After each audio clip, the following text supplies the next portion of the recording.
Hello car lovers, driving the 2023 Acura TLX Type S compact sports luxury vehicle. First, an overview. The 2023 Acura TLX Type S is a compact sport luxury sedan, at least in terms of that definition in 2023. That means more weight and more luxury than the mid-size sedans of a decade ago.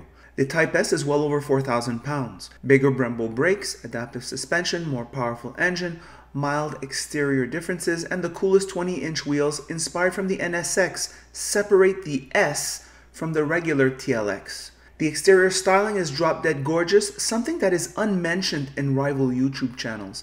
The Japanese exterior styling is no longer a copycat of others. It is its own beautiful, unique design language. I think you can make the argument that the Type S is the most beautiful car in the category. Type S comes with a small sunroof, tight interior, and very little to show for all the weight. The exterior visibility is inferior to the Bavarian alternative. The interior quality is suspect. The interior design language is gimmicky. The small infotainment is unimpressive. The touchpad is a dinosaur. Only the seats are incredible. The sound system is fine. The wind and road noise are okay. The engine isn't special either. A V6 turbo that produces 355 horsepower and 354 pounds of torque. That's okay. The transmission is also okay, a 10-speed automatic. The fuel economy sucks at 12.3 liters in the city, 9.4 liters on the highway, but you can gas up with regular gas, though super is recommended.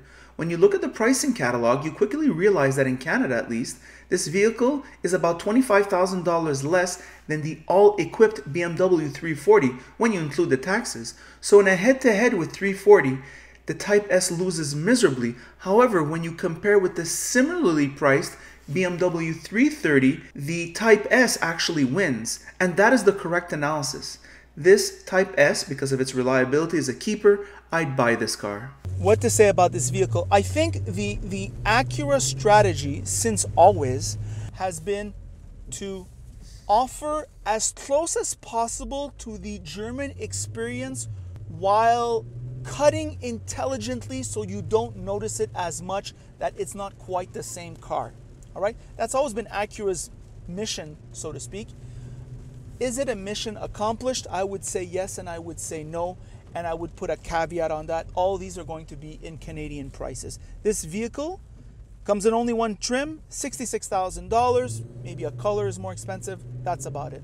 The BMW M440 in Canada, all equipped, is $90,000 almost, $85,000 to $90,000.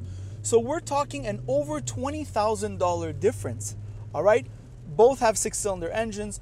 Let's break that down a little bit. We'll start with the exterior styling, which I find is the thing that is the closest to BMW. It is really a beautiful exterior styling, macho, tasteful, refined.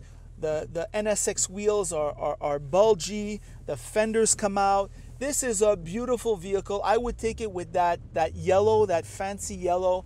I think that's a beautiful color, and that's what I have to say about that. On the interior now, if you remove the ELS sound system and the awesome Acura seats, this interior is an outstanding mediocrity. And those of you with a history degree will know who I'm talking about. So let's break this down, all right? No heads-up display, a non-digital dash, all right? Are we in the Stone Age here? This tactile pad here, which sucks the bag, this small infotainment screen, low contrast, low brightness, small size. What are we in a Hyundai Elantra? This air conditioning, very good. The materials used here, decent enough. This steering wheel, decent enough. It's not an M steering wheel by no means. The space in back is lacking. All right, you get the 3 Series, the 340 3 Series sitting in back. You have plenty of room. The front visibility is okay-ish. You get nice bumps on the hood. Rear three quarters, even the side, mediocre at best.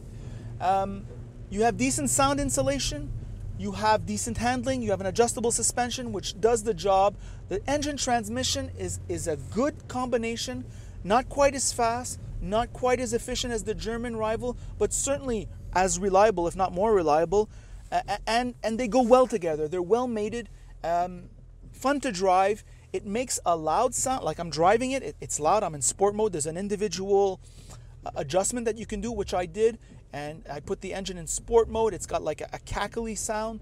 It sounds okay. It sounds better than any four-cylinder, but it doesn't sound as good as the German six-cylinder. No way, no way, no way. And this is what kind of this vehicle is, right?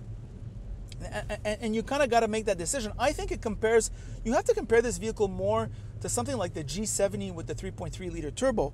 I mean, it's more similarly priced, and you have, and in terms of the space management on the inside, it's just as poorly done as that G70. So I mean, that is a more accurate comparison. So which is better, this or the G70? I think this is way better. I mean, the exterior is way better looking, and the interior is maybe you give the slight edge, perhaps maybe a smidgen to that G70, but that's a toss-up. I mean, they're both tight in back, and of course there's always this temptation to compare to the German rival, and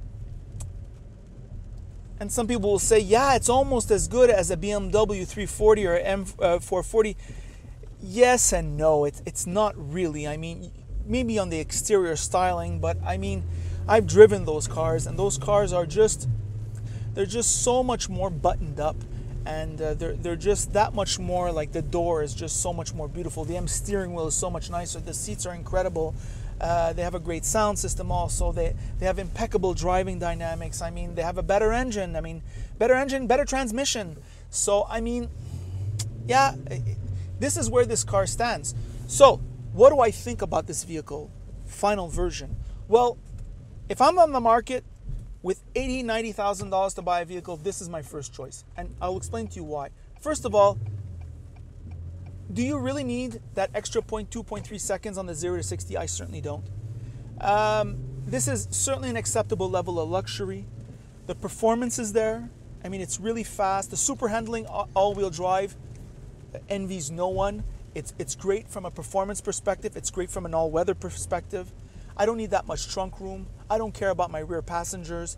And I'm really seated in a really comfortable sporting position here. It is cozy. I would say that the Acura interior is cozier than most, which is weird because Honda is usually a great space management, like an interior space management company. And it's inexistent here. You'd swear they know nothing about space management, Honda in this vehicle. This vehicle does feel heavy. Do I want to go on the racetrack? It's a Type S. It's not a Type R. Is it going to be good for the occasional windy road romp of 5 minutes or less? I think it will be. Certainly has the brakes, certainly has the engine, certainly has that heft to handle that. I think it's a great 8.5 tenths car, if you catch my drift. And that's what I have to say about this vehicle. I think it's a keeper, and that's all I have to say about that. So those are my thoughts. By the way, if you like this video, like it. If you don't like it, don't like it. And if you really like it, well then of course, you should subscribe. And that is it.